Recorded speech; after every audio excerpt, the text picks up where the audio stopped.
Hello and welcome to episode 10 of Sellers Unfiltered with myself, James, and my friend and fellow online seller, Paul, who joins us now from Cheshire. Hello, mate. How are you?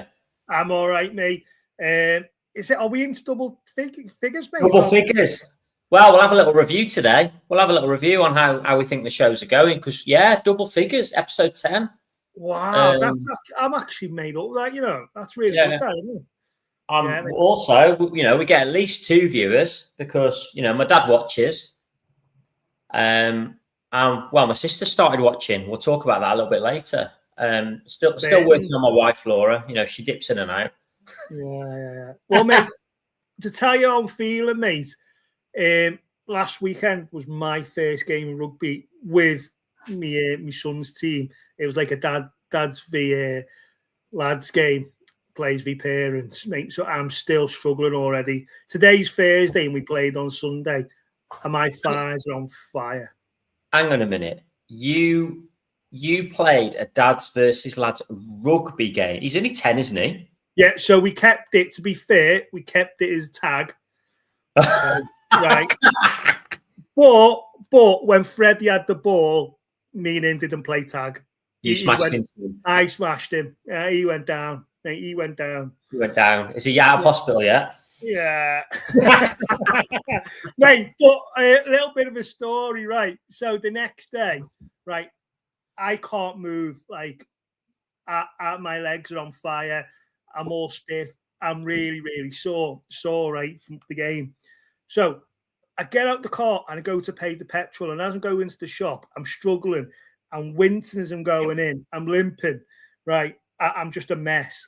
And then a woman goes, "Are you all right? You look like you've done yourself in." And I went, "Yeah, I was playing rugby yesterday, and I'm struggling." She went, "Are you a rugby player?" And I was like, "Yeah, I played rugby, yeah." So she thinks you're a professional rugby player, probably. Yeah. So the good-looking Irish girl that was working in the petrol station, I was blagging and saying I was a professional rugby player. Well, not professional.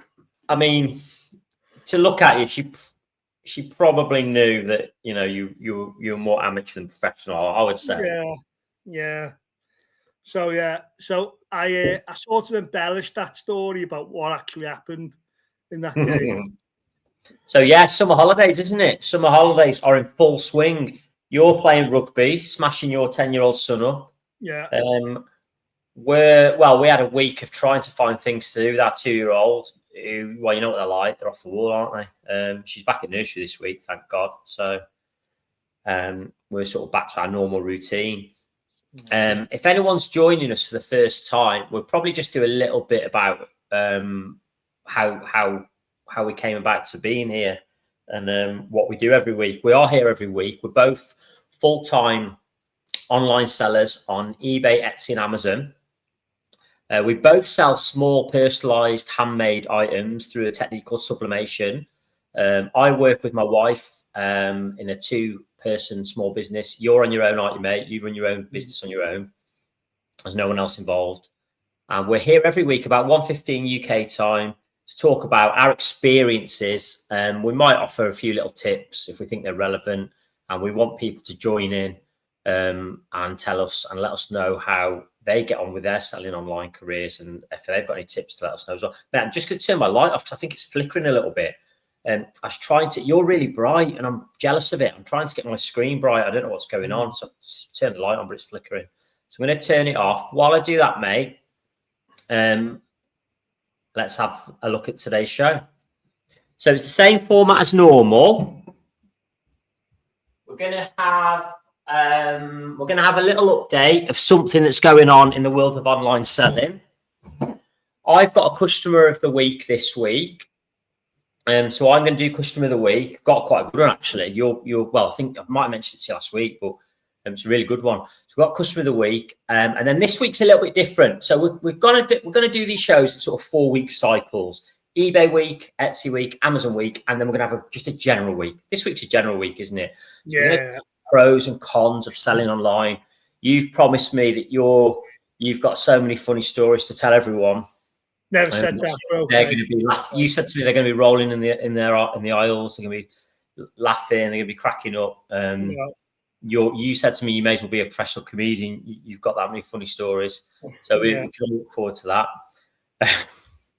Then we're going to and then obviously we go to quick fire questions before we have a quick preview of next week. So quick update, mate. This actually update happened a few weeks ago. We've not mentioned it, and actually moving forwards we're going to change the format of the show a little bit. If there's more than one update, we're gonna rattle through a few of them because it's hard to keep up with them all if we just do one a week. So we're going to go back a few weeks to this update that I'm going to show you now, and it's an Etsy one again because they keep changing. Well, they got a new CEO, haven't they? So they keep changing loads of stuff. Well, have they? But this they had a new CEO at the end of last year. And she's come in, and everyone, well, up to now, everyone really likes her because she's changed quite a few things and for the better. So everyone says. Anyway, this was an update that came out a few weeks ago, maybe a couple of months now, actually. And it's this. So Etsy, Etsy are big on AI, aren't they? They talk about AI quite a lot, about how they're introducing new AI tools for sellers, about how they're introducing new AI systems in their own sort of algorithm and things like that. This is something that I think is part of the future of selling online. They have basically teamed up with, I think ChatGPT is the main one that they've teamed up with. So basically, I'm not sure whether it's still only in America, but it started in America. I'm not sure if it's been rolled out anywhere else yet. But essentially, people can go onto ChatGPT and ask a question, for example, like they would normally do on Google. Like, for example, can you show me a gift for me to buy? I'm looking for my mum. She's X amount of years of age. She's into this. She's into that. What do you recommend? ChatGPT now has teamed up with Etsy where it can show Etsy listings through prompts like that. And you can click straight into Etsy from ChatGPT and purchase what they're recommending. I've done that before. Have you actually done? Oh, so it is happening here as well. So this was a while ago. It didn't go to Etsy, and being honest, but it was a nice story because I play chess, and I wanted a nice chessboard for me and my son to play, and I wanted the one that the professionals play. So I asked ChatGPT about it, and it actually sent me directly to a UK shop, small shop, wasn't even like a big company, just a very small local shop, and I actually purchased one from there. And I told the man, and he was absolutely made up that it was directing him to places like small business as well. Right. Well, I believe that as soon as this link up happened with Etsy over in the US, about a week after they started, it was activated. About a week after it was activated, ChatGPT became the #1 referral source for Etsy listings outside of Etsy. So ahead of like Google, ahead of all sorts, it became the #1. So it just shows, doesn't it? We've talked quite a bit on this channel about AI, where how things are going, the direction of travel, and that. I think AI is basically replacing Google to a certain extent, isn't it? I know they've got their own AI when you search for stuff. Well, what about for yourself, James? If you have a query or you want to ask something or get to somewhere, do you go to the Google bar or do you go to ChatGPT? I've started to go to ChatGPT more. I actually bought a pair of trainers the other week because I think you can describe a little bit more of what you want, and it understands. It understands more if you put more information into it, I think, compared to Google. So that's the way it's going. So obviously, when you list stuff now, there's a lot of people against AI, and we've talked about that, but they need to get their head out of the sand because it's here now. It's not going away. It's growing at a hugely quick rate, and it's the future. It's just how things are going to be done. Simple as that. It's so irrelevant not liking it and being against it. It's just a waste of energy because the genie's out the bottle. It's not going back in, right? Too many people do like it. Too many people rely on it now. It's pointless to resist it now. The only thing we can hope for is safety measures and make sure things are done correctly. That's it. Yeah. So yeah. Well, yeah, it's here, isn't it? And on Etsy, there's a whole. Well, they talk about supporting sellers and they talk about the integrations they've got. They're really going for it, and they're not the only ones. It's all over Amazon and eBay as well, isn't it? So it's just the way the world's going. Anyway, mate, that was an update for a few weeks ago that we didn't talk about. So from next week on, we're going to rattle through them if there's more than one. And there's a couple of other features. Keep your eyes open. There's a couple of other features going to introduce you next week. And they're going to be a little bit more focused in on our own sales experience and our own figures. Now, you don't know what I'm on about, but you'll see from next week. It's going to be really interesting. I'm actually running a few little tests at the minute as well. I haven't even told you about them behind the scenes on our platforms. So I'm going to have some things to report back soon as well. Some really interesting stuff. Top tip.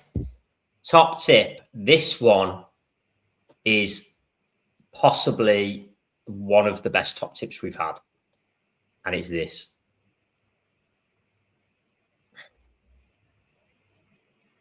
You probably haven't yet listed your bestseller for next year. And if you have already listed your bestseller for next year, you're probably not doing things properly.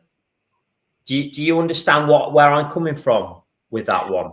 Yeah, I do. And I've got stuff to probably add on to what you're going to say, but I'm going to let you roll there and I'll add on to my experience. Well, we spoke before, and we'll probably talk about it a bit in more detail later when we talk about pros and cons of selling. How last year was tough, wasn't it? Yeah. Last year was really tough. The sales went downhill, for us, probably for everyone. But we had a personal experience where we had a baby a couple of years ago. And so Laura was off, and Laura's the person in our business that creates all our new products. So we went for about probably the best part of a year, I would say, without listing anything new. And we really, really noticed the difference. And it's taken a while to get back up to where we want to be. It can drop off a cliff, and then it's a gradual get back to where you want if you list everything. And I watched a video on YouTube a few weeks ago, and the lady I was watching, she was an Etsy guru. But one of the things she said really struck me. She said, you probably haven't yet listed next year's bestseller. And what she basically meant was, if you're an Etsy seller, and I believe this is true of Amazon and eBay as well, you've got to constantly trying to create new products, new listings, new ideas, because that's what all of those platforms really, really want. That's what they want. And it makes sense, because if you're going on Etsy to buy, let's say a present for your girlfriend, and next year you go back to Etsy and you just see all the same things again, you're going to go elsewhere. Do you know what I mean? So every time somebody comes to Etsy looking for something, I suppose what they want is they want them to come back and see something new every time. So that's going to keep the customer coming back and thinking, oh, next time I go, there might be something different that I haven't seen before. So that makes sense to me, that Etsy, eBay, and Amazon love sellers who are constantly listing new things. And we spoke on our show a few weeks ago, didn't we, about all the advice these people give online and what we agree with and what we didn't. And the one that we liked the most, funny enough, was trying to list one thing every day, wasn't it? Do you remember? Yeah, I do as well. And my story's similar to yours, but I didn't list for 2 years. And because I'm fairly new to running businesses, in my head, I actually thought things just consistently sell. And that's just the way it is. And if you've got a popular item, it'll just stay popular. But that's not the truth at all. Because trends change. Something that looks really good then might not be in fashion now. And you've got to take all them into to it as well. So yeah, I took a bit of a sales hit last year, and it wasn't great. But mate, what we're going to talk about later is that we came up with some good strategies to try and overturn that, didn't we? Yeah. Well, just on that as well, is people copy each other, don't they? I think everybody copies everyone. Everyone tries to keep their eye open for like the latest thing that's selling really well. And as long as you put your own spin on it and list it in your own way, that's kind of fair game. And if you've only just started selling online, that's something you have to get used to. So if you just started listing things on Etsy, if something takes off for you, just be prepared that it might all of a sudden hit a bit of a brick wall, because there might be a more established seller who sees that and sort of uses that idea on their own listing. And I call that getting inspiration. Yeah. Yeah. Well, I used to, you know what? I've changed my mind on that, because back in the day, I used to think, it used to be uncomfortable, didn't it? Yeah. Using the same, not the same design, but the same idea as everyone else, putting your own little design on it. But we all do it. Everybody does it. We all do it. I agree. I agree with you, and I disagree. So, right, if somebody makes a coffee coaster, well, they don't own all the rights to make coffee coasters. You can make a coffee coaster as well with your own design, and that's where I'm saying get inspiration. Now, I don't know if you remember, I sent you a link where another seller actually just wholeheartedly copied your design. Like it was just yours. Like there's no spin, there was no artistic flair by himself. He just took your design and he put it on his listing. Yeah, that happens all the time. Apparently, it happens on Temu a lot, where people just nick your photos. Probably Chinese sellers, they nick your photos. They've obviously got access to the same stuff we have: heat press, sublimation printer, blah blah blah. They put it on Temu. There's loads of people. If you go on Instagram, there's loads of Etsy sellers that complain that they're getting ripped off on Temu, their exact designs. We actually had a seller on Etsy who get this right, get this. So we're in some of our description, in our descriptions, it used to say handmade by James and Laura in our Cheshire workshop, because we used to live in Cheshire, like you. Yeah, we weren't in the posh end like you, but we used to live in Cheshire, right? So obviously that's all gone now. Should have been Lancashire. But there was a seller on Etsy who copied our best-selling listings. And we knew they were copies because the photos were exactly the same. The titles were exactly the same. And guess what? Was it made in James Law and in Cheshire Workshop? The description was exactly the same. It was literally copied word for word, made by James and Laura in our Cheshire Workshop. Now that is not on, is it? No, not at all. Not at all. And also as well, I've seen like items with like a poem or a familiar word, and I mean, no one owns words as well, do they? So I've just seen like. Well, they do though, don't they? Because there's trademark terms, isn't there? There's you can register a term, so that nobody else can use it. So for example, here's one. I think. For example, dog mom, I think, is a term that you can't use because somebody owns the rights to it. That's crazy, isn't it? Really? Yeah. I think, I could be wrong. You need to go and check it out if you're watching, but there's loads of other ones that you wouldn't know that you're not really meant to use. Now, the only way you're going to get a listing brought down is if the person who actually owns the rights to it, whether it's a phrase or whatever it is, if they're the ones that complain to Etsy or Amazon and eBay. Now, obviously, nobody should be putting up anything if they know that they shouldn't be putting it up. But I do think terms like that people do use by accident, not knowing that there's IP infringement if they use it, or if there's copyright issues. Yeah, so there's loads of phrases that we probably, some of us use that we don't even know we shouldn't. So it is live, laugh, love. Is that another one? Is it? I don't know. It probably is. Right. Do you know what I've not used for a while?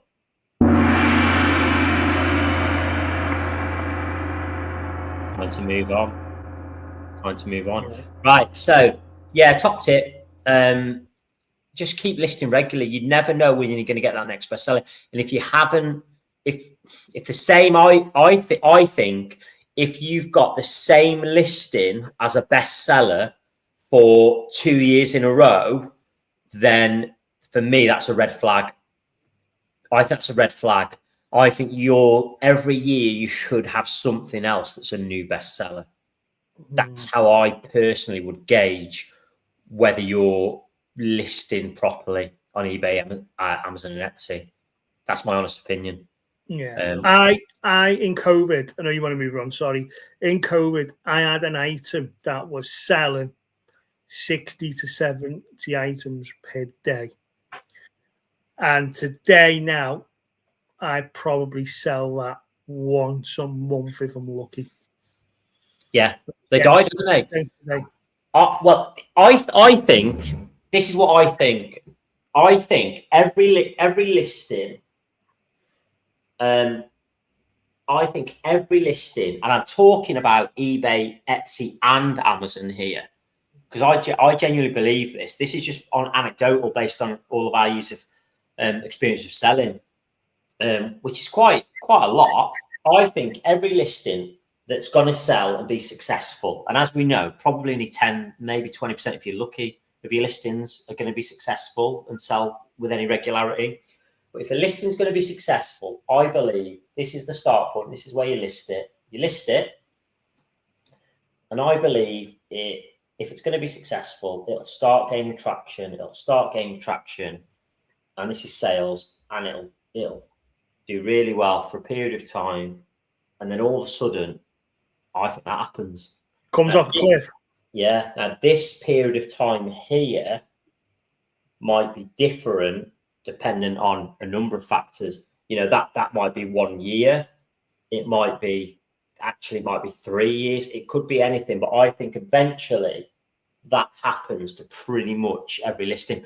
I can't remember a listing that we've had that hasn't happened to. Now, obviously, we've got some listings at the moment that are still in this period here, but we definitely haven't got any there that are still there.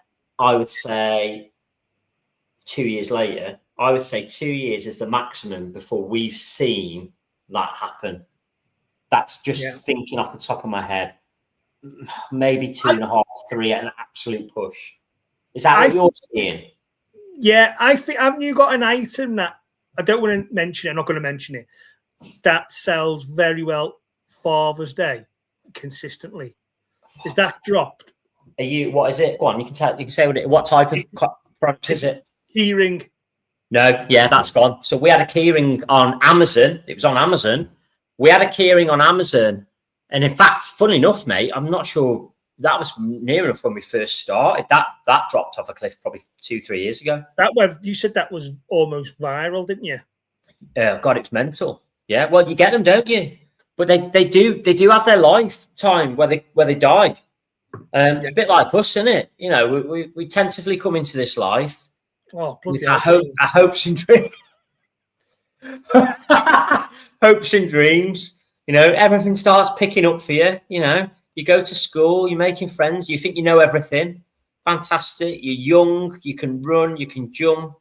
You go to college, you go to uni, you don't go to uni, you start work, you're in your 20s, fantastic. Then all of a sudden, things start to...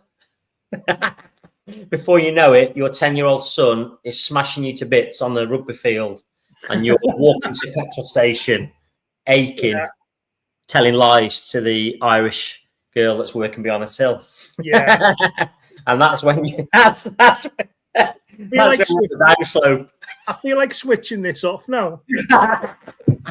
Right. So something interesting now, James, to bring up is you said a phrase to me that stuck in my mind about listings, but ChatGPT says the opposite to you. ChatGPT. Well, I'm always going to say viewers are going to have to get used to. I say ChatGPT. I'm not going to change it. It's a habit. It's going to happen. So you always said when you have an item, you smell what sells. So if you've got an item and it's selling, make loads of variations of that item. Yeah. In my lull, when sales are down, and I was thinking about what's my strategy to boost sales, I said, should I make loads of variations of what I have now? And Chat GPT said no, make new stuff. Yeah. Don't Well, make variations of stuff that's not really selling at the moment. Change it up. yeah, but you just said that if something's selling, should you make new variations? And my answer is yeah.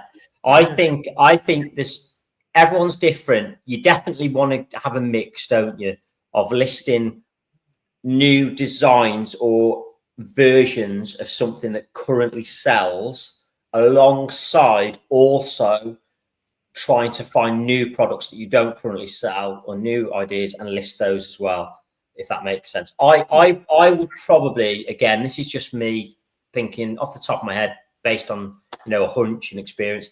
I would probably say you want to stick to like some kind of 80-20 rule with that.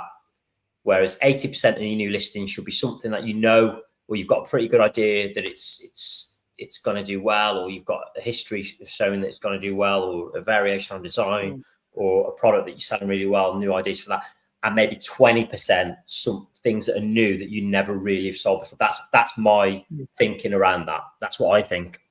Yeah. So that's how I would approach that. Anyway, mate, let's get into the meat and bones of today. Let's get into the nitty gritty. Our customer of the week. Customer of the week. We've done the wrong way around very quickly. Customer of the week. I was racking my brains actually thinking in the past week, we had an order from, in fact, I'm just going to get it up. I'm not going to show it on screen for obvious reasons. I'm just going to get it up so I need to get it. I want to get this right. We had an order from America. I think it was Florida. Hang on, let's have a look. Right, we had an order this past week, and I think without delving in and spending hours looking at all our history, I think it's the biggest order we've ever had on Etsy. So gotta be customer of the week, haven't they? Gotta look after them. Gotta be. So Elliot in Florida is customer of the week this week. Elliot in Florida ordered 50 items off us this week, which totaled £648.90. Now, some people watching might think that's not that much, but our average item price on Etsy is around about £7-8. So our average order is probably, it's less than £10, I imagine. So for us to get an order on Etsy of £648 is immense. So we had a really good order this week on Etsy. So that's definitely customer of the week. I don't remember ever getting a bigger order than that. So we were delighted. I mean, it took a while. The best thing about it was they ordered 50 of the item, and on the listing we offer like an upgrade where they can like have a gift box, and they ordered 50 and a gift box for every single one. Amazing. Wow. Yeah. Amazing.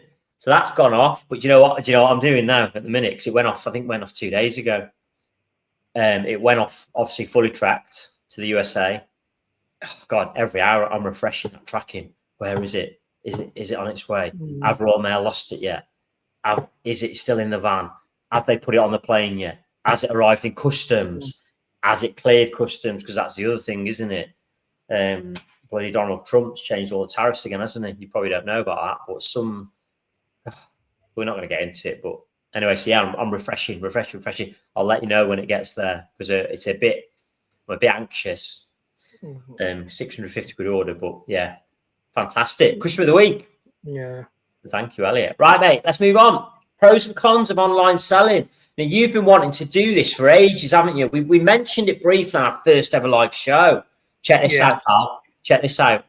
You ready for this? Yeah, let's go. This is what I'm about to do. I actually think our first ever live show is probably the best one we've ever done. If anybody wants to watch it, they can scan that QR code.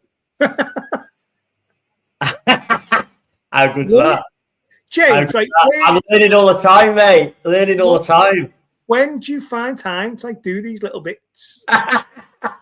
Well, I don't know if I think it works. Let us know, everyone. Does it work? It's only tiny, but I believe if you scan that, it takes you to our first ever live show. Probably the best one we've ever done, where we talk about how we got to selling online and things like that. You told quite a few funny stories on that one, didn't you? Yeah. Yes, so scan the QR. If you're interested in that. I think that's where we are, because like you love the detail. I hate the detail. I like broad subjects. You like detailed subjects. Yeah. Well, this is your kind of week, isn't it? So that you take it away, mate. Let's go. Pros and cons of selling online. Tell us. Right. Do you know what? Right. There is really strong pros and he really is strong cons, isn't he, on what we do? And like it's not just great and it's not just terrible. Like there is just swings and rounds about to this as well. So the biggest pro for me is that I can dictate my own work and week. I can do my work in the comfort of my own home or the comfort of Wetherspoons. Yeah, I knew I was going to get onto that. So tell everyone what you told me before we came online, because we have a little chat before we come live, don't we, every day? Normally we spend 15 of the 18 minutes trying to sort your microphone out, but today it was working, so we had a good chat today, didn't we? And you were telling me all about your routine. So last year wasn't great for me with the business. Sales weren't as good as previous, and I was getting worried for the business. So what my tactic is work through the week, and then when my son's with his mum, on the Saturday and Sunday I just sit in Wetherspoons, and that's when I did just focused on new items, new designs, and all the stuff that I couldn't do through the week. Because through the weeks it's all about dispatching, sending it all off, and then at the weekend it was just now creating designs. So I used to sit in there from like 12 in the afternoon to like nearly close every Saturday, Sunday, just catching up. But I promise you, right? But I don't drink alcohol, so I'm literally drinking either an energy drink, a Pepsi, or coffee. I know your game. Yeah, because in Wetherspoons you only pay a couple of quid and you get the refillable coffee, don't you? Right. And how all this started, James, right, is I switched me internet, and for whatever reason, the internet was slow or it just wouldn't work at all. So I need the internet. So instead of just struggling every morning, I used to go and sit in Wetherspoons, get a breakfast and a coffee, £3, and the coffees are unlimited. So I used to use the internet and just drink unlimited coffee to use the internet like all day. Like that's what it is. I actually think this is I actually think how many people are in this country? What, 60 odd million in the UK? Yeah. I would hazard a guess as to say, out of all of the people in this country, you are the one person who has spent more hours in Wetherspoons in the last 12 months than anybody else in the country. I would be very surprised if anyone's put more time and effort into me. Like, you're shifting, mate. I am there right longer than most of the staff. I'm there for 2 staff changeovers. That's how long I'm in there for. I'm surprised your registered business address isn't your local Wetherspoons. Yeah, but where you get your mail sent to and everything. Yeah, but I want to reiterate, I don't drink in there, right? And it's fine. It's fine to drink in Wetherspoons, but I'm not a drinker. But I hammer the coffee there. Do you know what? Do you know what, mate? Some people say that you shouldn't go log into your online shops using public Wi-Fi, because so they say. If anybody else logs into that same Wi-Fi, I don't know how it all works, but some people say if somebody with, for example, a failed Amazon store logs into that Wi-Fi for whatever reason that you've logged into, Amazon could connect the two of you and kick you off. Now, I don't know if that's true, and I I log into public Wi-Fi, so I'm not saying don't do it, because when we go on holiday, I'm logging into like the hotel Wi-Fi and replying to messages and all sorts. And there's way around VPN and all that. I'm not. I think it might be a little bit of a myth, to be honest with you. Not to put down anyone that's in Wetherspoons, but not a lot of people are doing that. Mate, I reckon if anyone's got a failed Amazon account, it's definitely some people who are drinking Wetherspoons. Right. Don't jinx it. I don't want to go. Started the store one Saturday night, like drunk, and got kicked off for lying about the address or something. And there you are. Well, do you remember when we went for a night out once, and careful, and Laura said to you, I can't believe all the nice bars you're not going to drink because Paul will just end up in the Wetherspoons. Oh yeah. We went to we used to go on walks, didn't we? We used to go on like walks up mountains, and just the better, like there was a survey, wasn't it, the top 100 walks in the UK, but we used to try and get to quite a few of them. And we went, I think it was it might have been Gloucester. I think it was Gloucester, that one. We went like a canal walk in Gloucester. So we stay away for the night. We used to go with bowling ball head George, didn't we? Yeah, he was there. Yeah. And every time I used to come back from these walks, and Laura's like, "Oh, how was it?" And the walks were great. The walks are fantastic, mate, weren't they, to be fair? Yeah. But when we went for a drink at night and a bite to eat, we'd always just go to Wetherspoons, because you love a Wetherspoons. Yeah. You love Wetherspoons. And now, well, I mean, I thought it's a bit of a busman's holiday for you, because, you spend all your working life in them, and there you are, wanting to socialise them as well. So you really love them. I loved it. You just know what you get. You know what's there, and that's the standard. And you're not beating them cocktail jugs. You're just not. Right. Let's bring this back round to the pros and cons of selling online. Yeah. So you talked about, well, I suppose that is a pro, isn't it? You talked about you can sort of work when you have to do an X amount of hours, don't you? Really, yeah. You have to, and I find, like you've just said, the more hours you put in, the more sales you get long term. It might not always pay off straight away, but I think especially if you spend your time listing new things, it pays off long term. But you can sort of decide when you do it, and obviously you can decide where you do it, whether it be at home or in your local Wetherspoons. Yeah. Give us a con then. What's the biggest con for you selling online? Well, do you know what? It's similar to having a child. You're always worrying about it, aren't you? Like, you can never just leave the business. Like, you can never just forget about it. It's there. You're worried about it. And how many times through the day, James, right? Like, it's past 5 o'clock, right? You've got a spare couple of minutes. How many times you just do a little check on your business online?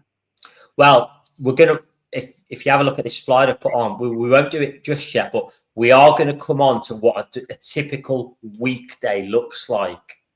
So start thinking about that now. Now, we probably know what it looks like for you. You're in Wetherspoons all day, but is that a pro or a con? What I'm saying, because if I didn't like it, I wouldn't check on it, right? But I am like sort of involved, and I enjoy what I do. Yeah, I think if you said to people who don't sell online, so for example, let's say somebody works in an office, I'm not going to say 9 to 5, because I think that's disrespectful. It actually annoys me when do you know what annoys me? Just very quickly, side note. What annoys me is when people who sell online, who do quite a lot of hours, as we do, they moan about it online. I hate that. When they put Instagram posts about, oh, my friend who works in a 9 to 5 job asked me the other day, blah, blah, blah. And I said to them, oh, you're lucky. And there's just loads of stupid little comments about, oh, what's a weekend and things like that. Like, just get over yourselves. Like, you're not the only ones that work loads of hours. And I think it's a bit disrespectful now to say, oh, 9 to 5. I'm not sure anybody really does 9 to 5 anymore. I think loads of people work at home. I think loads of people take their job home with them. I think most people work more hours than probably what they're meant to do in their job. And it annoys me when people who sell online, who work at home, who put a lot of hours in, they almost look down a little bit on other people for doing a job that maybe does have 40 hours, 45 hours a week contracted in. Do you know what, mate? I don't want to go on. There definitely isn't a right and wrong. I had a friend who was really good at coaching, really, really good. and he worked for a company coaching. Football coaching? Yeah. And I said to him, not mention names. Tommy. And I said, oh, it's Tommy. No, it wasn't. No one you know. And I said to him, right, it's like, why don't you start your own business? And I was like, and his answer was, he goes, because I get to do this job. Once the day's over, I'm not thinking about this again till tomorrow. I enjoy how it is. I like the way my life is. And I don't want to worry about the stuff that isn't actually coaching. He goes, and I like it like that. And that's not a wrong answer. That's definitely not a wrong answer, because he's happy. He likes it like that. So, that's what I was going to say. I was going to say that if you spoke to somebody who doesn't sell online and you told them what you just said on here about you're always worried about it, you're always checking up on it, it might be 11 o'clock and checking your messages.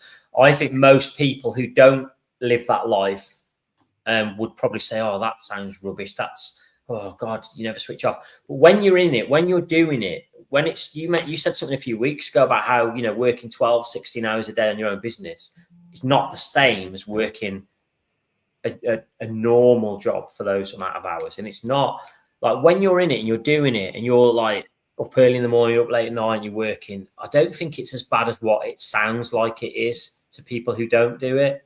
If that makes sense. I mean, I would rather do what we do than work night shifts, 12 hours, 4 days on, 4 days off in a factory. That to me sounds really hard to do. Do you know what I mean? That sounds really difficult.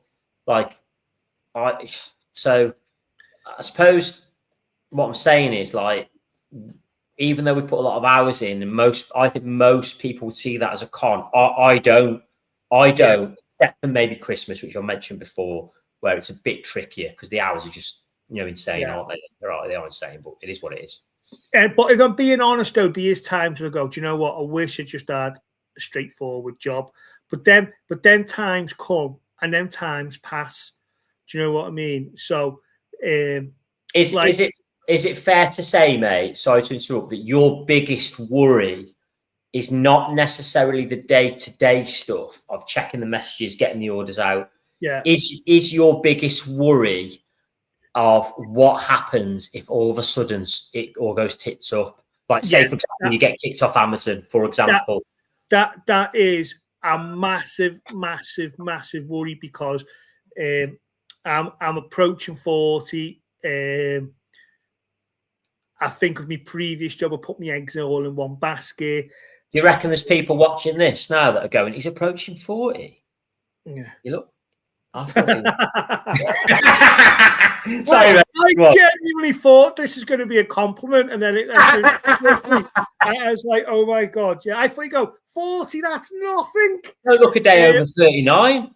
Yeah, right. So yeah, I do worry about that a lot. With that worry, it can motivate you to make it work, or you can just dwell on that worry. Well, yeah, here's an interesting question then for you, because you talked about your daughter last week. She's left high school. I think, is she not going to college? She's going in September. She's going to college, but you said last week that she'd just done her first ever 8-hour shift at work, and she couldn't believe it, and she needed 4 days off before she. So, would you advise to somebody like your daughter to potentially go and start her own small business one day? Well, she is actually making that decision. So, they pimped up suitcases. So my daughter, she's actually for once doing a very wise thing, right? So she's going to get qualified in something. She's going to do like a sort of a trade in college, learn something. But then she said she's going to do side hustles as well and see what takes off first and see what makes her happier. Would you recommend? So let's say, for example, in 10 years' time, she could be living the life that you're living now, work-wise. Yeah. In terms of you running your own business, the hours we talked about, the pros and cons of it. Would you say to her, yeah, do it? Or would you say, no, try and do something else? That's a good question, isn't it? It is. It is, but it's nearly unanswerable, because I believe that we're all so different, James. So some people go, yeah, I want to run my own business. Some people know I don't want that. But I think my daughter, she said to us, I want her the finer things in life, the nicer things. Don't we all? Yeah, but she said that'll probably mean that I'll have to do a business and make it successful. So I think that's quite a good take on it. Now, you can be successful and have the finer things in a job. You can. But she thinks the easiest way for her is to do something online and be creative selling something. And that's her plan. And to be fair, she's doing best of both worlds, where she's going to learn something in college and try something out that might not work. Yeah, fair enough. That's what a lot of people who are watching the show probably doing. Maybe not college, but then, they might be at college, or they might probably got a full-time job, trying dipping their toe in the water with Etsy or eBay. So what we're saying today, hopefully we're giving a realistic picture. And just on that, we're going to come on to this, mate. We're going to come on to what a typical weekday looks like. So I've actually changed how my typical weekday looks recently. The hours are the same, but I've flipped it. And I'll tell you what I mean in a minute. But if I was to write on this board, so what time, for example, what time do you get up every day, ish? 7:45. That's a lie in that, isn't it, mate? It's Weatherspoons. You text me today, woke me up and it was like 7:00. Is Weatherspoons not open till 8? No. So my day. So hang on a minute. Let's say what time would you say you go to bed roughly on a normal weekday ish? 11:30. Right. So let's say during that time on a weekday. So we're talking Monday to Friday now. Now, obviously, we do weekends. We do things at weekends. You just spoke about that occasionally. Yeah. Let's talk about a typical weekday. How many hours? So that's 12, 13, 14, so about 16-ish hours. How many hours would you say you spend between waking up and going to bed roughly every day on your business? I would say 9 hours. So you would say 9 hours a day. So is there a point in the day where you normally stop and you don't do anything else? I know you might check your messages. Right. So in my brain, my official day has ended as soon as I've give the couriers the items that have been bought from the previous days. My brain's conditioned, that's when it's over. However, 5 o'clock. Of course, 5:15. No, actually, 5:15, I've handed stuff to the courier. All right. So in terms of like if we're talking like a hard, you're pretty much in your head, you're done for the day. Now, we know that other things might take place down here. Right. Like so messages and that. But here's where it's a little bit ambiguous. I know you don't like that, but what I've got to do ends at 5:15. From 9 to 5:15, I've got stuff that's got to be done. Yeah, your core work. You're talking about doing your designs, making your items, getting them out. Yeah. So then after that, I'm coming home. I'm cooking tea or doing clubs for Fred, and then the bits of time that I'm not doing anything, there's a laptop on my knee, and I'm doing something. It could be an email, it could be a design, it could be listing something, it could be checking something, it could be doing that. It's doing something to the business, but I don't really count them as like I'm working. I'm just dipping in and out. Yeah, because you might have the telly on and laptop on your lap. Yeah, you might have a podcast on, sort of thing, or So it's I agree, mate. So our core work is getting the orders out, isn't it? The orders that we've got from the day before, or however long the handling process is, getting your orders out. I would say for us in general, probably also takes about 7 or 8 hours a day. Yeah. On top of that, I think you're probably the same as us. I probably on top of that spend 2-3 hours, I would say, a day doing other stuff. Yeah. Is that throughout the day or after the? I'm a bit sporadic like you. Now I flipped my day because I used to get up at 7 every single day in the week, and I'd end up going to bed at mid. So I would normally work. I used to work 7 till about 3:30. Then later on that night, Laura normally would go to bed before me, and then I'd normally stay up and do a little bit of extra stuff for a couple of hours. But I flipped it. These last couple of weeks.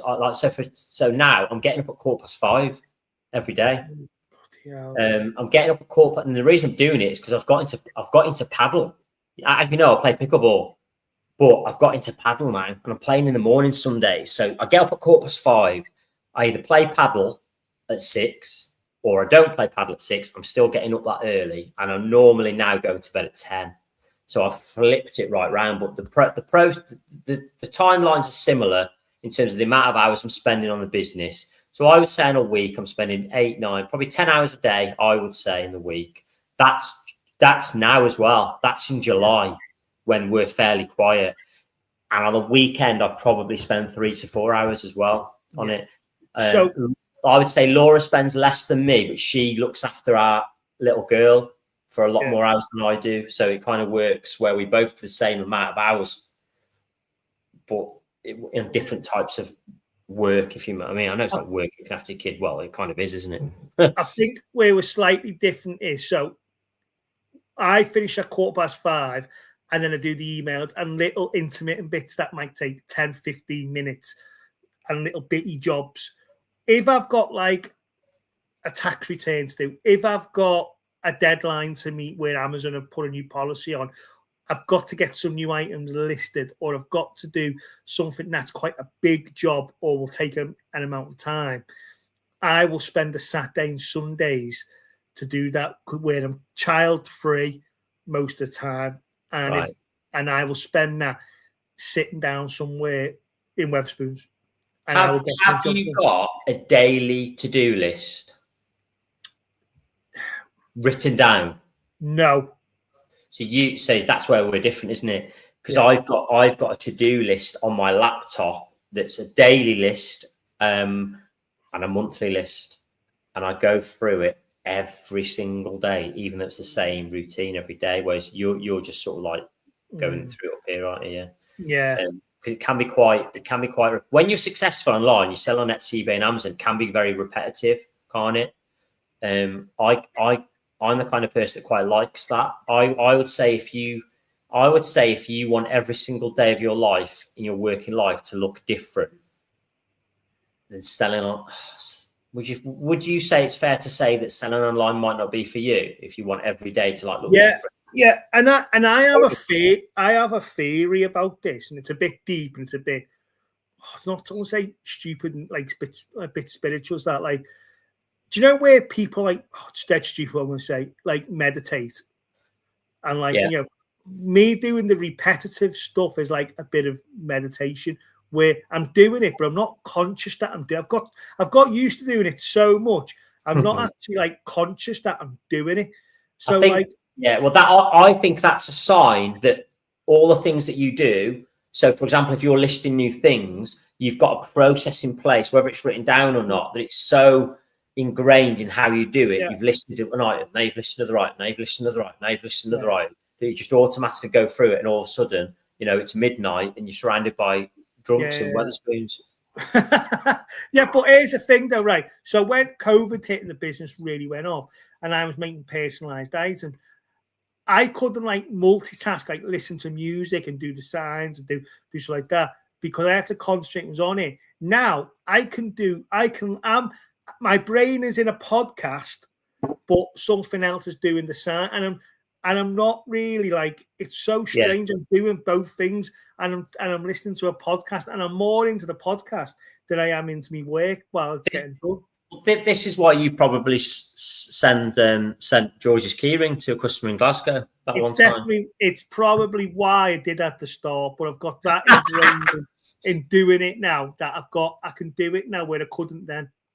Here's a question for you then. Yeah. So you started selling online about 8 years ago, doing what we do now.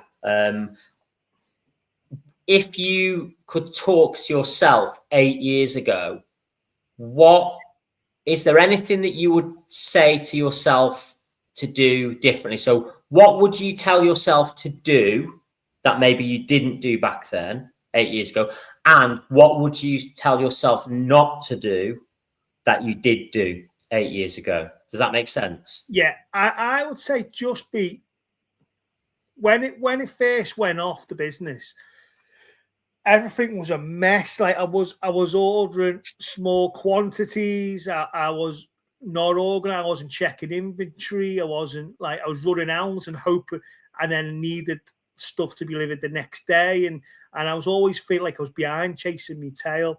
So it was always have a good structure and always have a good plan how things can consistently move without stopping or stalling.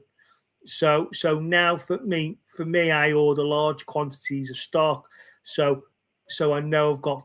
So even if I'm really busy, there's still loads of stock to get the items out, and it'd be more about organisation and structure for me. So you would tell yourself to basically, just be more organised, have processes in place for things. Is that fair enough? Yeah, and not just wing it, not just fly, off the seat of your pants and take it. So basically, I would say my business was very reactive at the start.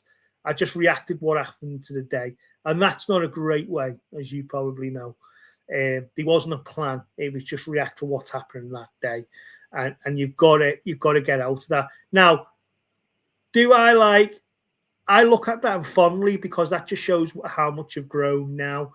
And I think anyone starting a business, it is quite daunting, isn't it? Yeah.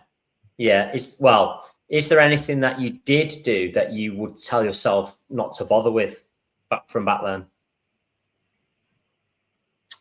That's a tricky one. Because because that leads to where you are now, learning from your mistakes. Yeah, that's why I agree with that, mate. I think you have to make mistakes. I actually think if you don't make mistakes, you're not doing it properly. Yeah, that sounds a bit contradictory, but I think it's true. Do you know? I think you're going to grow. You're going to grow quicker, funnily enough, if you make more mistakes, especially at the beginning. That's what I think. What I see that always like it happens all the time in businesses that when people like you make £100. Like I know a lot of people in business, they think that £100 is theirs, and then they'll spend the £100. And what I was good at is when I got £100, I would use a small percentage of that to pay myself. And like people just spent what they earned, and then they didn't realize about tax. They didn't realize about VAT. And I was really good to go, right, everything's going really, really well now, but I was still paying myself a very low wage. I remember that. I remember after about a year or two of selling online, when we were talking about profit and how much we pay ourselves and things like that, I remember you telling me what you paid yourself, and I couldn't believe it because I knew you was full time. I knew you were doing fairly well, and you said to me that it's just because you're not in your own admission, you're not that great with numbers. So you said to me, I just pay myself this amount every single month without fail, and I'm not paying myself anymore. I'm building up my reserves. I'm not even thinking about what's there. I'm just paying myself the minimum every month to get by. And that's a hard thing to do, innit? To stick to that. You did really well with that because I remember you telling me that, and I remember thinking, bloody hell, how's he living? And you know what, James? I don't know what I don't know what I told you then, but I think that's only increased by £200. What, a month? Yeah, I've increased that, and my plan is you live a very modest life. To be fair, don't you? Like you kind of do. So right. I remember that when COVID hit, it was really successful, and I was still mulling over whether I should buy a telescope for £300.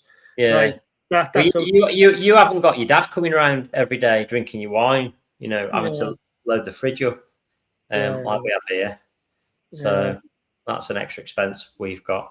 How many messing? He actually bought his own bottle yesterday. I think he said last week's show. Bought his own bottle of wine. My dad hasn't come round for 39 years, mate. It's all right. I knew that was coming. I'm still waiting to come round and have a beer. Yeah. Oh, bloody hell. No, but you know what my system is now, James, is like spend very, very little, right? And then when something bigger wants, then reward themselves. But don't, like businesses, they think when it's going really well, spend, and it just catches them out, mate. It's so stupid.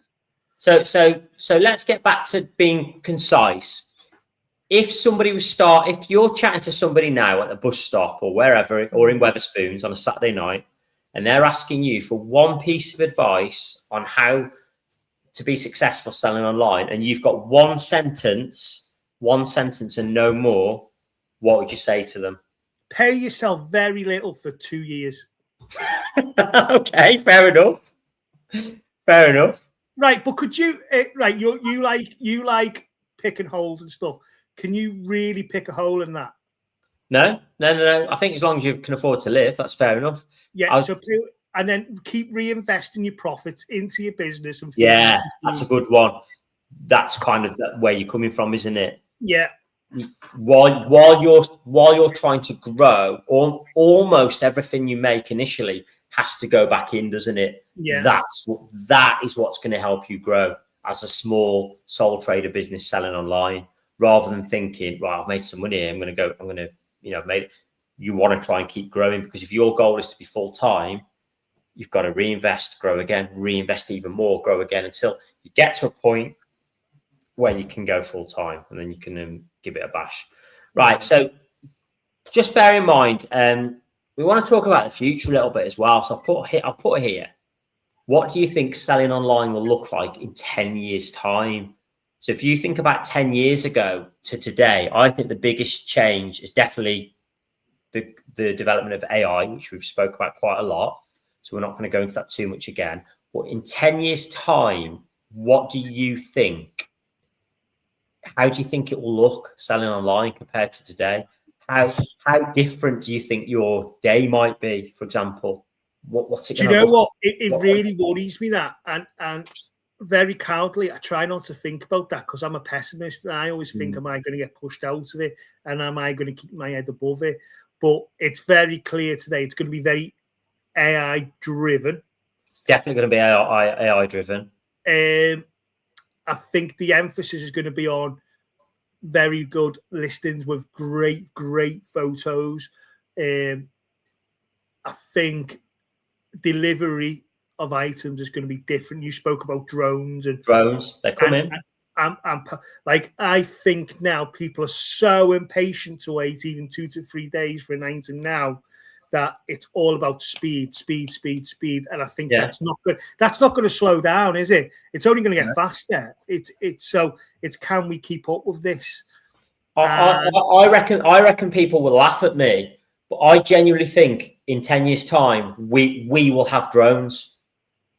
I genuinely think not every order will go with drone, but I think we will have drones, and we will be able to offer delivery, certainly locally, within like 2 hours. Yeah. If we want to.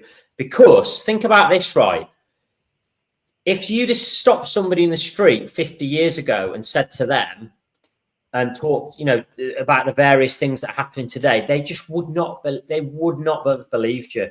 If you said to them, you will be able to go onto a box on your table that hasn't been invented yet, and you will be able to, instead of going into a shop, buy something by tapping on the keyboard of that box, and it will be delivered to your door tomorrow.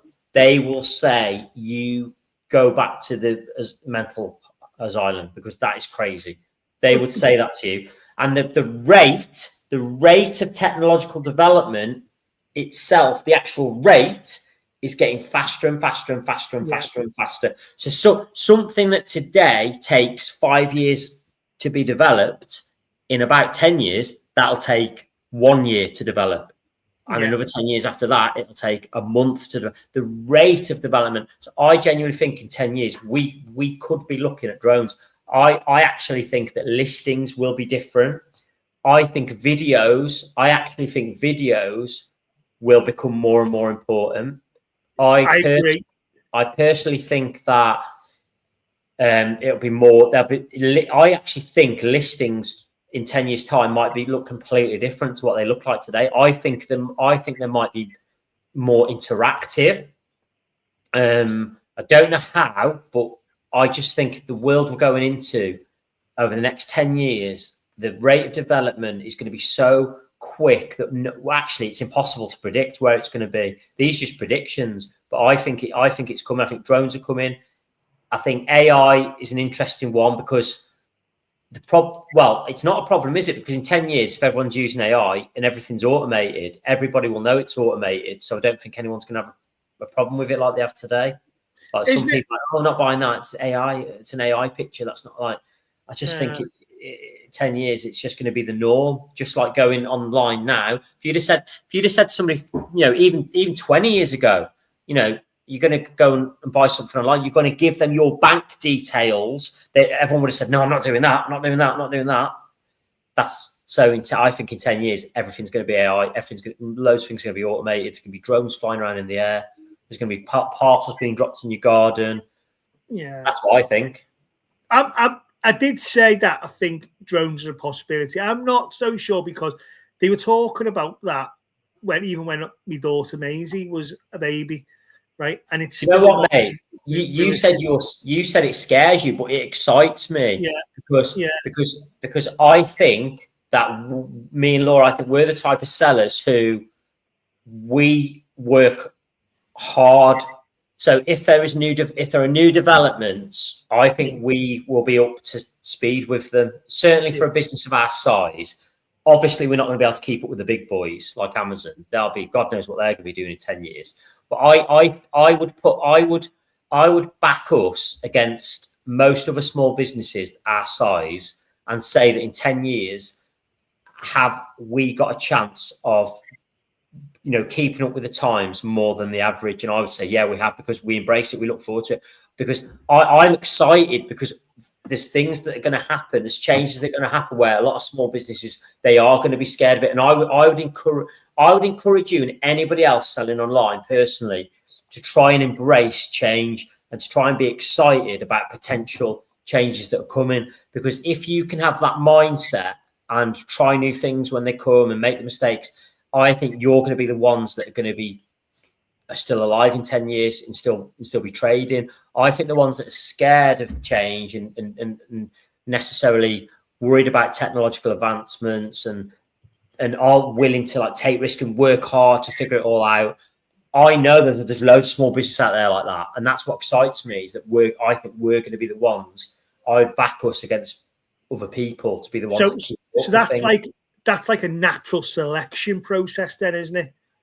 So, suppose so, yeah. Only the strong will survive, and I agree. I make no bones, James. I'm very fortunate for a couple of reasons, not the business, to have you as a friend, because I think in the past when I was starting out, I think my business probably wouldn't have kept going without you, because you kept me ahead of stuff that I would never have known. I think policies that I just didn't have a clue about, it would have made my store just end overnight.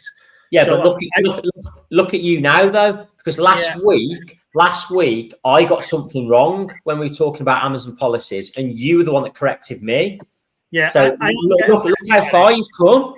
Yeah, no, I do agree, and I will give myself a little bit of a pat on the back for that. Sometimes I am getting better at it, but I think when it comes to optimist and being pessimistic, I think you're a massive optimist on stuff, and you definitely rise to the challenges of technical advancements. You fully embraced AI, and to be fair, I do too. I love AI with our listings. I think it's helped us so much, mate, and it's made things so much easier. Well, this is the thing, isn't it? Because I genuinely believe, talking about pros and cons, which is obviously what today's really about, I believe you get to. I believe you get as an online seller to choose which camp you're in. Yeah, I believe you get to choose. Are you in this camp here, and you see these things as pros? Now, I'm not saying that you look. I'm not saying that AI is the be all and end all, and it's great, and it's going to solve all the problems in the world. I'm not saying that for 1 minute. There's going to be issues. There's going to be problems to overcome. What I'm saying is you can choose to be in this camp here and embrace this stuff as it develops and try and keep on top of things as much as possible for your own business, or you can choose to see it as this. And I believe that if you put yourself in this camp, you're honestly, I genuinely think you're the ones that are not going to survive. And I think it's a choice.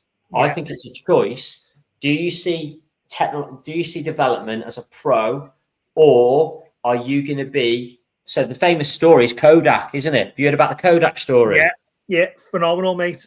So if anyone hasn't heard it, just a very quick story. Kodak, you'd have to Google it because I don't know all the ins and outs.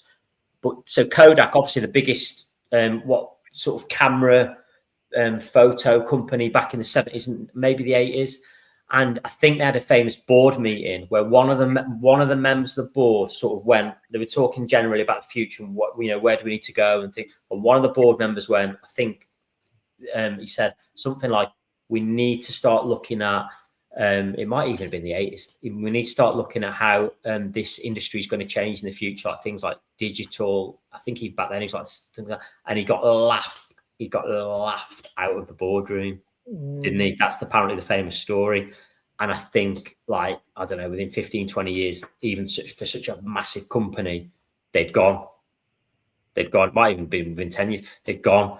I can't remember exactly when the story was, but if you Google it, it's a famous story about how if you're not willing to adapt and embrace what's coming as a business, you will die. That is for me. And because of this and this, whether it's delivery technology like drones, or whether it's how quickly you can list things, or whether it's how quickly you can design things, I actually think, mate, how good would this be? And this is what excites me. So if you think about your core business, we talked about designing, making, and dispatching. I would say the thing that takes the most time by far is the designs. It certainly is for us. How good would it be if an AI eventually exists that can read your orders from eBay, Etsy, and Amazon, and has got all your design templates in it, and it automatically creates the designs for you? How amazing would that be? James, that's already here. Yeah, well, it is, but it isn't. Go on, tell me what you're going to say. No. I'll tell you that. Because of I've already done it. It is here to a certain extent. If you've got an item, if you've got a T-shirt that you're selling with so let's say it's got a little logo area here that companies can order and customize and put their own logo in, it can do that. It can read an order and automatically put the logo in the same place every time. I don't believe AI has yet developed to the point where we need, where we've got so many different designs of items where the personalization goes into different sections. And also, for example, if somebody gives you a name, do you just insert it within the love from bit? Or would AI just put the name in where it would have to put it within the love from? It's not. I don't think it's there yet for us. But in 10 years, I think you definitely will have AI that you can train to do your designs for you. How amazing would that be? It would be amazing. What time frame? I think in 10 years it could be here. I think you're absolutely mental if you think that's in 10 years. I think it's happened. I think it's yesterday. I think it's tomorrow. Or you think it's coming sooner? I think, James, what you've even described is here. Let us know what you think, everyone. Do you sell your own personalized items with your own designs online? How long till AI can do your designs for you? Let us know. If I get it online, I'll show you something next week. Oh, bring it to the show. I'll bring it. Right now, James, I want to know something with you, right?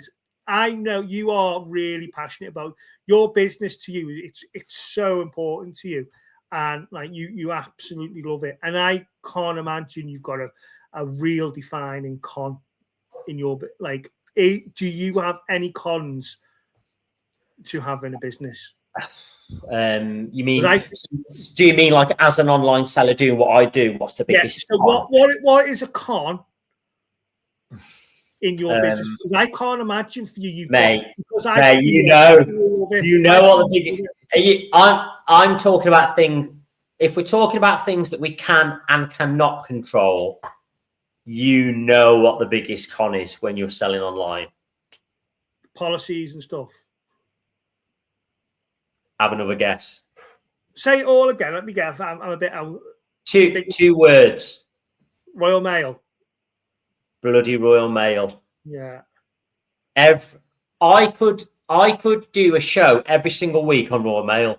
I could fill an hour every single week talking through customers messaging, all different kinds of messages, funny stories about Royal Mail every single week. It's just that's the biggest con. The biggest con for me is having to rely on an external company, because let's face it, if you think about it, so if you think about who we need to sell online, we need, I mean, you could have your own website, okay, but for small businesses like us, honestly, we need eBay, Etsy, Amazon.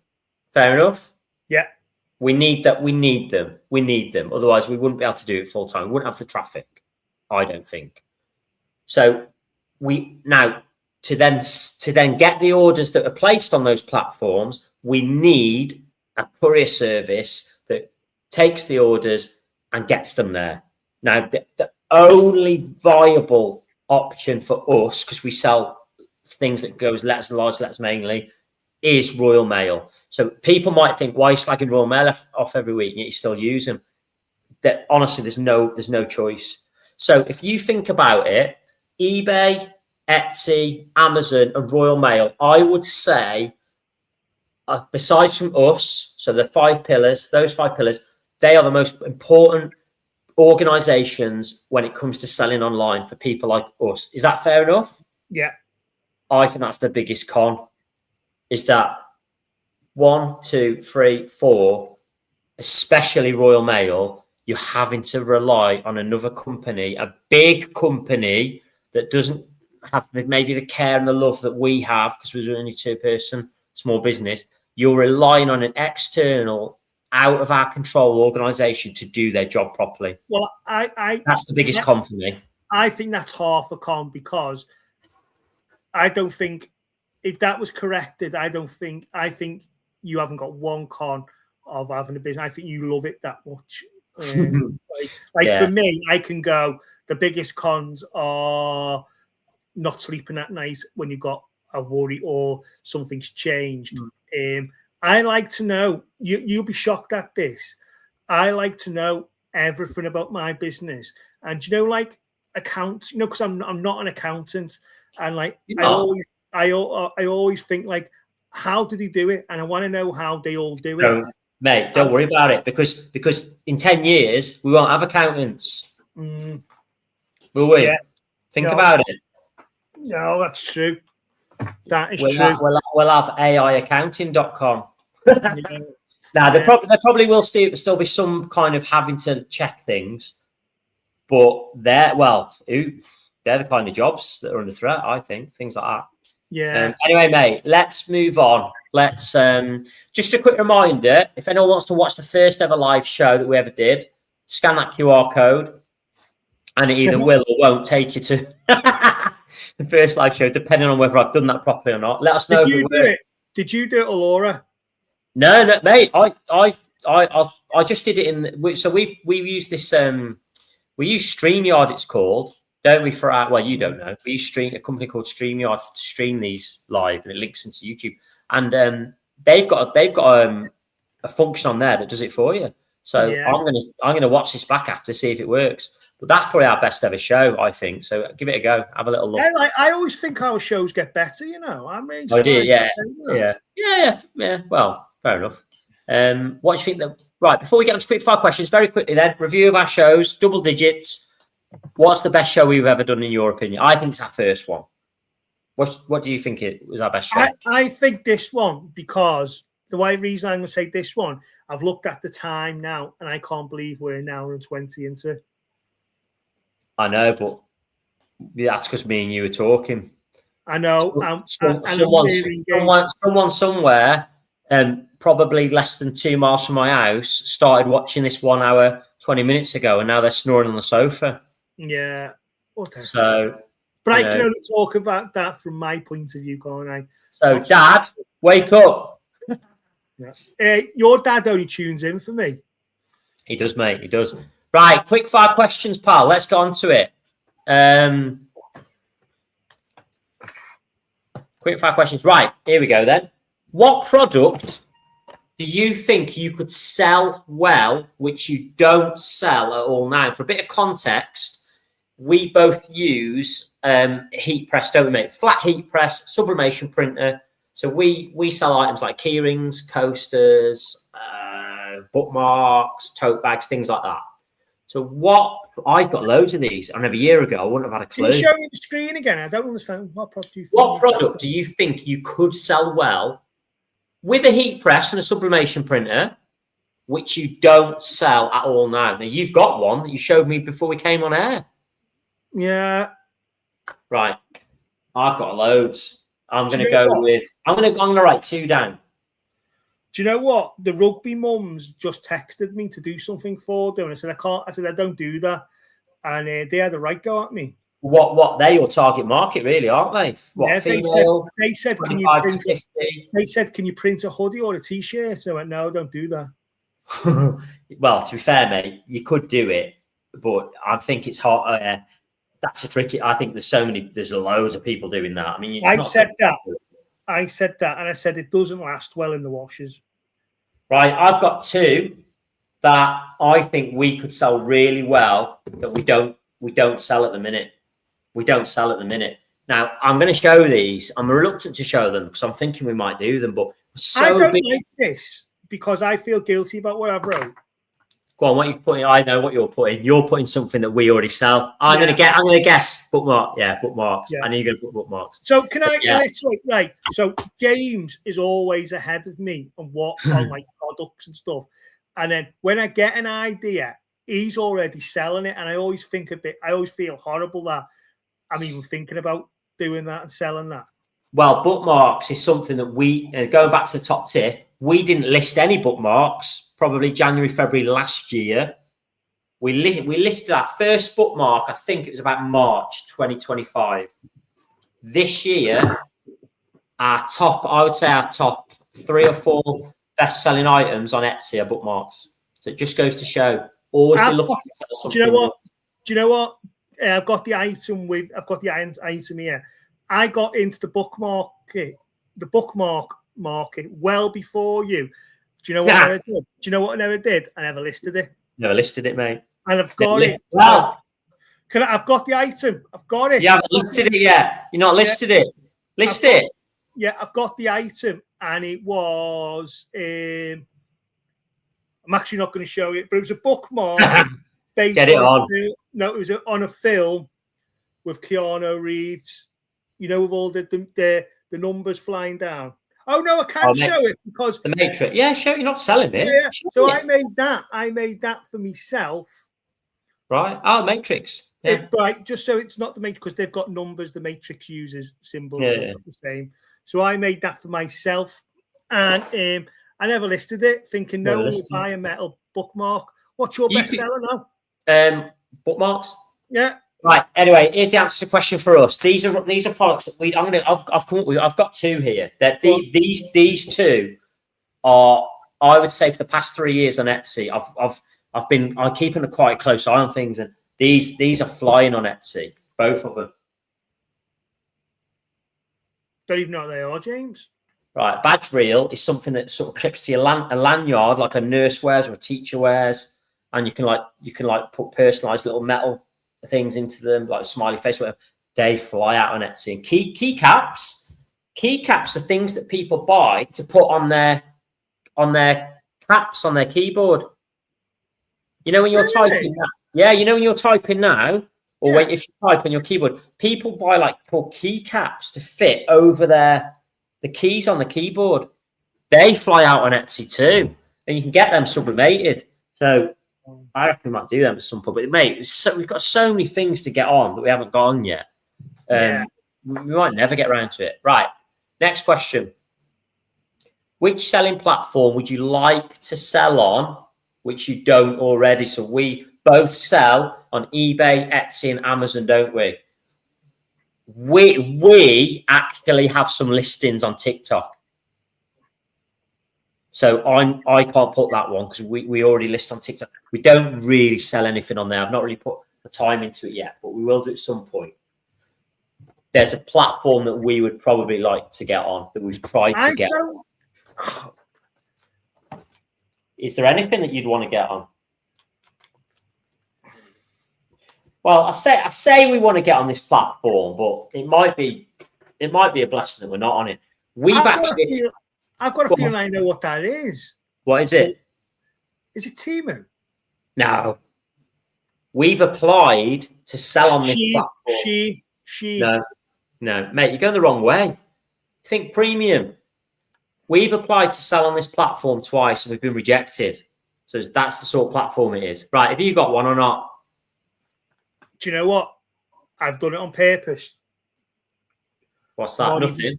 Not even thought about it. Not on the high street? Not on that. I still don't know much about that. Not on the high street. They're probably not on the high street, I believe. Two things, I think, are true for not on the high street. Number one, the selling fees are ridiculously high. I think it's like 25% seller fees. And I think I'm right in saying that if you list something or not on the high street, I don't know how it works. I don't know whether it's you're not allowed to list it somewhere else, or if you list it somewhere else, you can't put it on cheaper. I could be wrong. Anyway, you have to apply to go on it. A lot of people shop on not on the high street. It's kind of like a premium Etsy, I believe. Yeah. Anyway, next question. Right, think outside the box, mate.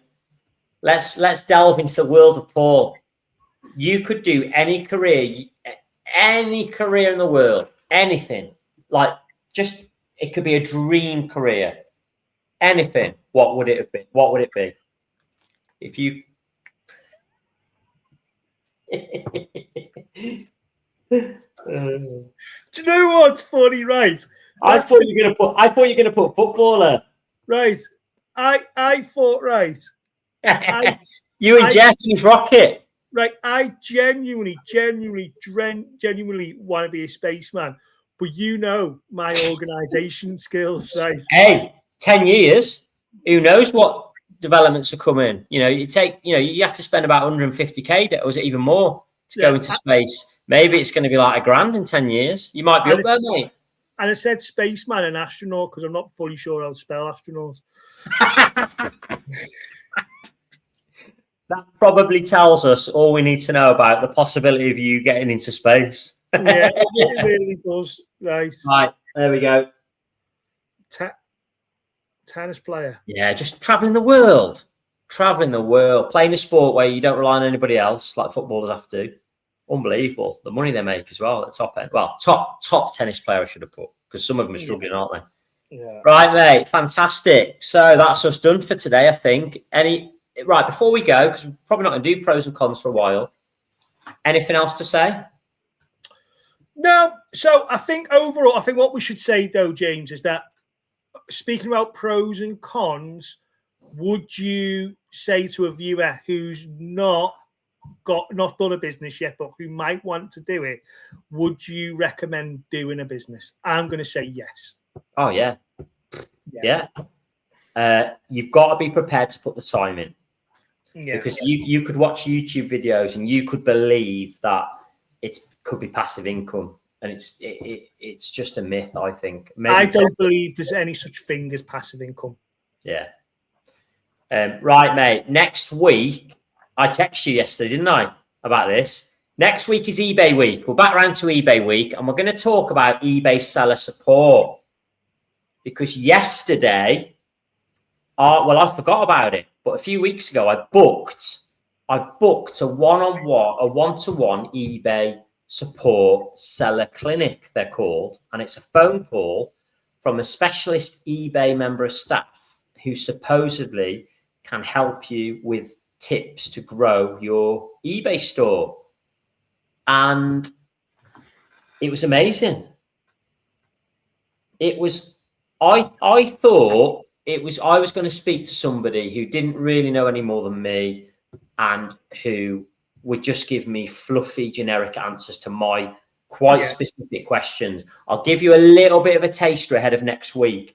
These are the questions that I had for them before they even said anything to me. And trust me, she had a lot to say. Bloody hell, couldn't stop from talking. Right, questions I had were, should your main photos on eBay still be white background photos like Amazon? Or is it okay to use lifestyle photos? So you'll find out the answers to that next week. I also asked her, is there such a thing as a dead listing on eBay? And if there is, when is a listing considered dead? I asked her about the attributes and categories, because we did a show on eBay traffic, didn't we, a few weeks ago? We talked about attributes and categories and filling everything. I said to her, should I be filling everything in? What should I be putting in there? And she gave me the answers. She was very specific. She didn't fluff around. She's really good. And then she went on to tell me more things, algorithm-based, search-based, that we can do, which will help our listings apparently go up the rankings for the algorithm. The search algorithm. Do you think it was a call that really helped? It really helped. And you know what? Well, we're not going to get into it now. Just a little bit of a taster for next week. That's going to be part of next week's show. I'm going to tell you all about my experience. It's like a 25-minute phone call. I got loads out of it. So we'll talk about it more next week, mate. Right, cool. eBay seller support. And if anybody else wants to know anything about